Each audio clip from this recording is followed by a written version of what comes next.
जय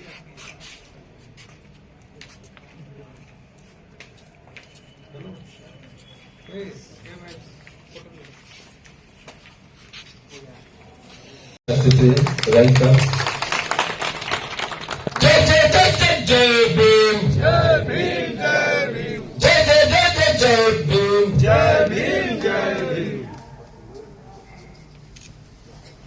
विशिष्ट अतिथि श्री अमर आजाद जी चाहेंगे कि आए? अमर आजाद जी आइए और दीप प्रज्वलित कर जाइए। अमर आजाद जी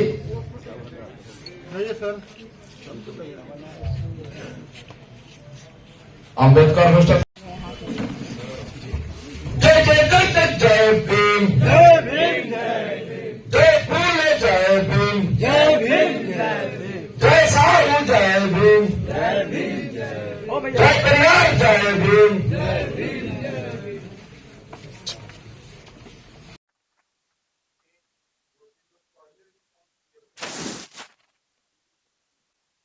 पढ़े लिखे नहीं थे, लेकिन उन्हीं बाप दादा का कृपा है आज हम आप जो भी है उनकी आशीर्वाद है जो हम आपके बीच या विधानसभा लोकसभा तक पहुंचे होंगे। शानदार कोशिश है। 22 वक्ताओं को सुनने के बाद यह बात इमर्ज की सामने आई कि लोगों में आक्रोश, गुस्सा इस सिस्टम के प्रति है। उस गुस्से और उस आक्रोश को चैनलाइज करके एक एनर्जी के रूप में कन्वर्ट किया जा सकता है। यह एक काम है।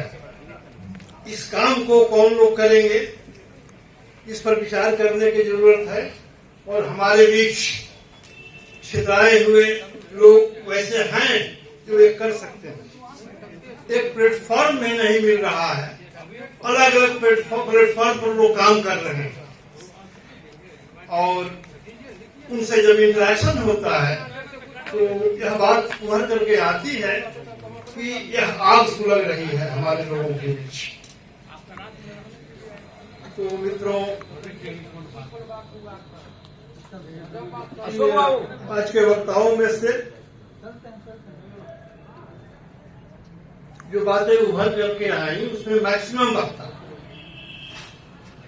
जो दलित समाज के बीच सबसे बड़ी विसंगति है उस पर भी लोगों ने चर्चा की।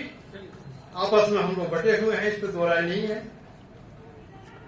और बात तो हम सभी बोलते हैं, लेकिन उसकी वो पहल कम की जाती है। जात की बात होती है, लेकिन अम्बेडकर पूरा साहित्य पढ़ने के बाद यह बात उभर करके सामने आती है या अम्बेडकर भी जात की बात नहीं करते।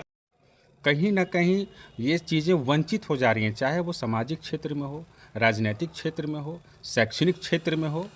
इसी तमाम मुद्दों को लेकर न्यायपालिका में आरक्षण की बात हो, बिहार में छात्रवृत्ति बंद है इसकी बात हो, तमाम मुद्दों को लेकर बिहार भर से विभिन्न तरीके के सामाजिक संगठन के लोग आज इस दलित युवा संवाद कार्यक्रम में आए और अपनी अपनी बातों को रखा।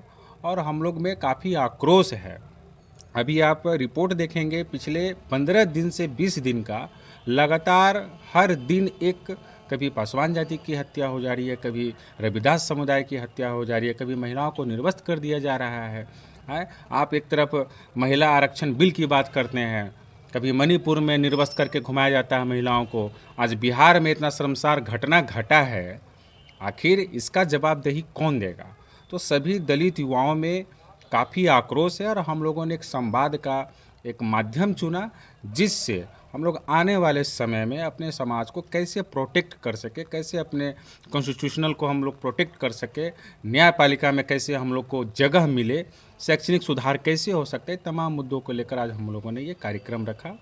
और है मतलब घटनाएं इतनी घटित हो रही हैं, कहीं पे लगातार गोली फायरिंग कर दिया जा रहा है और ख़ासकर दलित युवकों को जो है टारगेट किया जा रहा है, जो समाज का प्रतिनिधित्व करते हैं।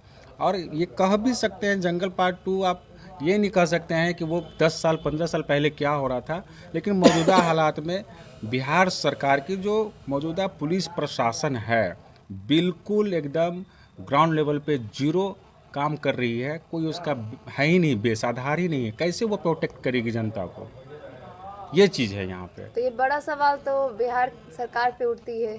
बिल्कुल उठेगी, क्यों नहीं उठेगी सवाल। एक तरफ जहां आप लगातार हत्याएं हो रही हैं, ऐसा एक दिन ना हो, आप अखबार पत्र उठा के देखेंगे, ऐसा एक दिन भी ना हो जहां किसी जिला में हत्या ना होता हो।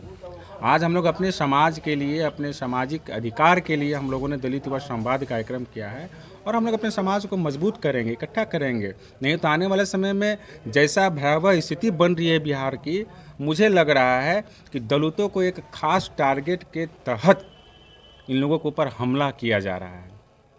हो सकता है हम लोगों के ऊपर भी हमला हो सकता है। तो ये सारी चीज़ें हैं और मुझे हम लोग को पुलिस प्रशासन पे बिल्कुल भरोसा नहीं रहा है। हर दिन प्रत्येक दिन घटनाएं घटती जा रही हैं। छात्रावास की बात की जाए तो छात्रों की संख्या ज़्यादा और छात्रावास की संख्या कम है और आप लोग को छात्रवृत्ति मैंने बोला ये जो व्यवस्था है, जो सरकार की मौजूदा व्यवस्था है, ये सिर्फ एक नाम गिनाने के लिए, लेकिन ग्राउंड पे किसी तरह का कोई काम नहीं हो रहा। आज छात्रावास है, कई ऐसे जिले हैं जहाँ 20-20 वर्षों से छात्रावास है, संख्या बढ़ी लेकिन वहाँ पे बेड नहीं बढ़ा। ये एक आपका हो गया। दूसरा चीज़ है कि सही समय पे जो खाद्य आपूर्ति जो गवर्नमेंट देती है छात्रावास में रहने वाले छात्रों को, वो समय पे क्यों नहीं देते हैं भैया। जब गवर्नमेंट ने आप पॉलिसी बनाया है, छात्रवृत्ति का पॉलिसी बनाया है छात्रावास में रहने के लिए कि आपको समय पे ही दिया जाएगा, वो चीज़ नहीं किया जा रहा है। छात्रों को खाना पीना जो खाद्यान्न है जो महीना में मिलता है वो सही टाइम पे नहीं दिया जा रहा है। तो कहीं ना कहीं जो व्यवस्था है वो बिल्कुल चौपट हो चुका है और ये जो चीज़ें हैं अब पता नहीं गवर्नमेंट क्या सोच रही है, कहाँ बैठी हुई है, कहाँ चुप्पी साधी हुई है। पीएम और सीएम बनने के चक्कर में होड़ में है समाज, बिहार का जनता चला जाए बाहर में, किसी को कोई मतलब नहीं है। एक तरह से कहे तो यहाँ पे सरकार रहते हुए भी ऐसा लगता है कि यहाँ पे किसी तरह का कोई शासन या शासक नहीं है बिहार में। 2024 में लोकसभा चुनाव भी आने वाला है, क्या उसमें आप लोगों का क्या रणनीति रहेगी?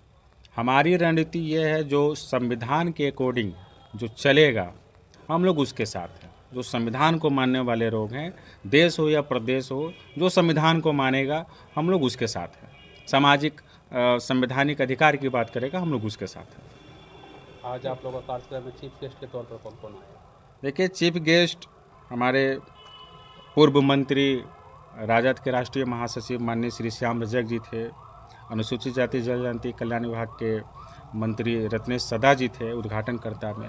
देखिए, यहाँ कोई राजनीतिक नेता या पार्टी महत्व नहीं रखता है। आप देखे होंगे कि बीजेपी के भी एक विधायक बैठे हुए थे, ललन पासवान जी हैं, वो भी थे। तो जाहिर तौर पे आप समझ सकते हैं कि ये एक सामाजिक स्तर का कार्यक्रम था, किसी राजनीतिक पॉलिटिकल वो चीज़ हम लोग नहीं देख रहे हैं। हमारे समाज के वो लोग नेता हैं, वो लोग प्रतिनिधित्व करते हैं।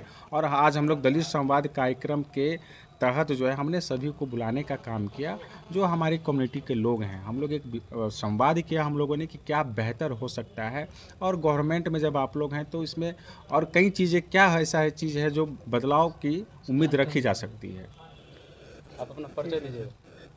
मंटू पासवान, बहुजन स्वाभिमान संघ राष्ट्रीय अध्यक्ष। हमारे साथ भीम सैनिक दल के संस्थापक चंदन पासवान जी हैं। ऑल इंडिया पासवान एकता मंच के गुरु जी हैं, दरभंगा जिला से आए हुए हैं। और आलोक जी मधुबनी से आए हुए हैं। विकास जी अम्बेडकर छात्रावास के छात्र हैं। मतलब तमाम युवा साथी का ही ये 17 सालों से जो है खासकर जो है बिहार में अनुसूचित जनजाति या तमाम एट्रोसिटी हुई है उस पर हम लोग संघर्ष किए। लगभग अभी तक मेरा अनुभव है कि बिहार में केवल जो है विरासत की राजनीति चल रही है और नेता का बेटा वो जो है विधायक का बेटा विधायक बन रहा है, मंत्री का बेटा मंत्री बन रहा है, राजा का बेटा ही राजा बन राजा का बेटा ही राजा। तो भाई हमारा संविधान कैसे सुरक्षित होगा? चाहे जो भी आप ले लीजिए, किसी की भी नाम हम नाम नहीं लेना चाहते हैं। हमारा नाम हुआ चंदन पासवान और हम अनुसूचित जाति में आते हैं। तो ये अनुसूचित जाति में तमाम ऐसी कुछ हम दूसरे को कोसते नहीं हैं, हम किसी अन्य जातियों को कोसते नहीं हैं। लेकिन हम अनुसूचित जाति में तमाम जो है 40 हमारे बिहार में 40 विधायक हैं और 6 सांसद हैं। भाई दलितों पर अत्याचार हो रहा है और उसकी अधिकारों की हनन हो रही है, संविधान पर खतरा है। ये लोग कहाँ हैं? चुप बैठे हुए हैं। मुंह में हमको लगता है वो लोग तेल दही जमा के बैठे हुए हैं। केवल उनको राजनीतिक सत्ता भोगी लोग हैं, अपने विरासत को बचाने के लिए कुछ कार्यक्रम ये था कि संविधान खतरे में है और अधिकार छीना जा रहा है शेड्यूल कास्ट शेड्यूल टाइप्स का, और इसके तह में इसी पर चर्चा करना था कि आखिर इसका कारण क्या है। संविधान SC/ST के पक्ष में है, उसको प्रोटेक्ट करता है। संविधान रहने के बावजूद अधिकार मान ले कि छीना जा रहा है, इसका कारण क्या है। तो हम लोग अंत में इसी निष्कर्ष पर पहुँचे, आज की मीटिंग में भी इसी निष्कर्ष पर पहुँचे कि अत्याचार, अन्याय, बेईमानी और सरकार में जो शेड्यूल कास्ट के साथ हो रहा है उसका एकमात्र कारण है कि संस्थाओं में, देश को चलाने वाली संस्थाओं में शेड्यूल कास्ट और शेड्यूल ट्राइब का सक्षम और समझिए कि निर्णायक प्रतिनिधित्व नहीं है। अगर जिस दिन वो कमी पूरा हो जाएगा, अन्याय, बेईमानी सब मिट जाएगा। मैंने उसी को मकसद करना था, लोगों को जागरूक करना था और फील्ड में भी जाकर लोगों को बताना है। जब शेड्यूल कास्ट लोग जागरूक हो जाएंगे तो कोई अधिकार को छीन नहीं सकता, किसी को हिम्मत नहीं है। इसलिए छीना रहा है कि हमारे लोग जागरूक नहीं है, उल्टा पुल्टा बात में उलझ कर रह जाते हैं, दूसरा उलझाने वाला उलझा लेता है, हम लोग उलझ जाते हैं। तो मेन काम हम लोग का यही है। ठीक है, थैंक यू। सर का नंबर जो है ना